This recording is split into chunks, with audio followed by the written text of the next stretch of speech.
सदा राजा के साथ। उसका तकिया कलाम था, अच्छा हुआ हर बात पे। एक बार राजा जी और मंत्री जी जा रहे थे शिकार खेलने।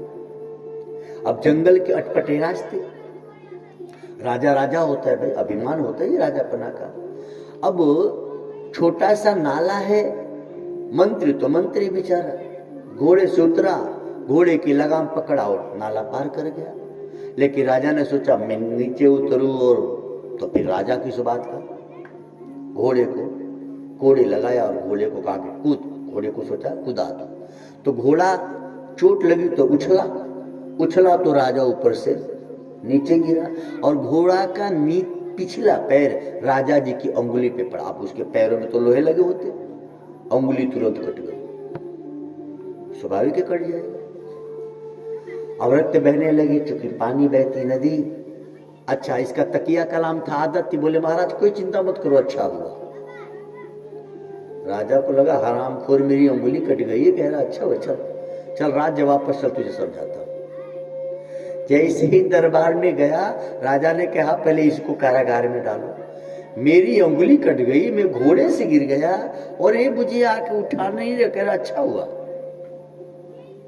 लेकिन कितना बुद्धिमान है वो मंत्री, वो कह रहा है महाराज ये भी अच्छा ही है, राजकाज के संभालने से तो बढ़िया है ना, कारागार में पड़ा रहूंगा, टाइम से दाल रोटी मिलेगी, मजे में है।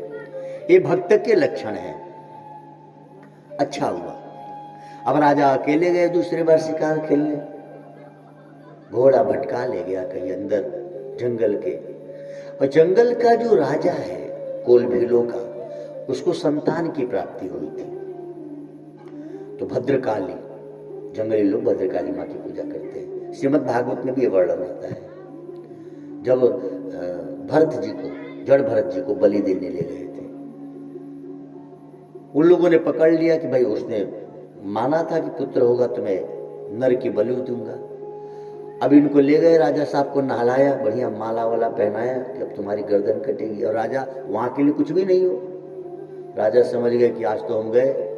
जब उनका वो पुजारी आया जो बलि चढ़वाता है, तो उसने कहा पहले इसको देखो अंग भंग तो नहीं, इनकी अंगुली खटी हुई है। कोल भीलों का वो पुजारी कहता है कि भाई भगवान को खंडित फल नहीं चाहिए, अखंड चाहिए, ऐसा आदमी पकड़ के लाओ जिसका अंग भंग ना हो।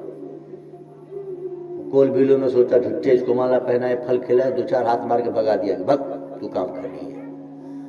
राजा भाग के आए दरबार में, सबसे पहले जाकर उस मंत्री को निकाला, बोले भाई तूने बिल्कुल सही कहा था, जो होता है अच्छा होता है, मेरी अंगुली नहीं कटी होती तो आज गर्दन कट जाती। मंत्री ने कहा महाराज उस दिन तो मैंने बस इतना ही कहा था कि अच्छा हुआ, आज मैं कह रहा हूं कि अंगुली कटी तो बहुत अच्छा हुआ। बोला बहुत अच्छा क्यों कह रहा है? बोले इसलिए कि आप मुझे यदि जेल नहीं डाले होते तो मैं आपके साथ ही रहता था, तो पकड़ा तो मैं भी गया होता। आपकी तो अंगुली कटी, आप बच गए होते, मेरा तो मुंडी कट ही गया होता महाराज। अच्छा ही हुआ। तो भक्त के ये भाव होने चाहिए, तेरे फूलों से भी प्यार, तेरे कांटों से भी प्यार। हम लोग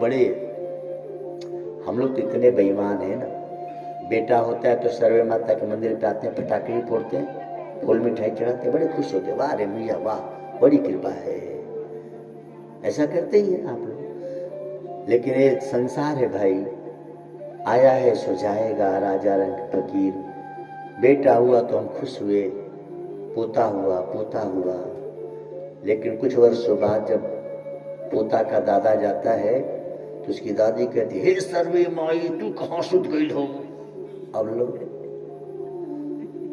सुख आया तो मिठाई चढ़ाए, दुख आया तो लगता है सर्वे माई का सरे फोड़ देंगे। भैया ये भक्त के लक्षण नहीं है, तेरे फूलों से भी प्यार, तेरे कांटों से भी प्यार। सुख में दुख में दोनों में जब धन्यवाद देते हैं तब तो भक्त हैं। लेकिन और सुख और दुख, सुख आया, कितनी बेईमानी है ना हम लोगों के पास। अच्छा हुआ, हाँ मैंने कहा था, देखो मैंने कहा था ना, हो गया। किसी को कोई गर्भवती महिला है, हमने आशीर्वाद दिया जा बेटा हो जाए, हो गया, हाँ देखे हम जेको कहे सबको होवे है। अब कहीं बेटी हो गया, का करबू बहनी सब भगवान के हाथ में बा, बेईमान कहीं की। बेटा हो गया तो मैंने कहा था, अब बेटी हो गई तो बोले अब क्या करेंगे, भगवान के हाथ में। अरे भैया, बेटा हुआ या बेटी, सच में दोनों भगवान के हाथ में है, हमारे आपके हाथ में नहीं।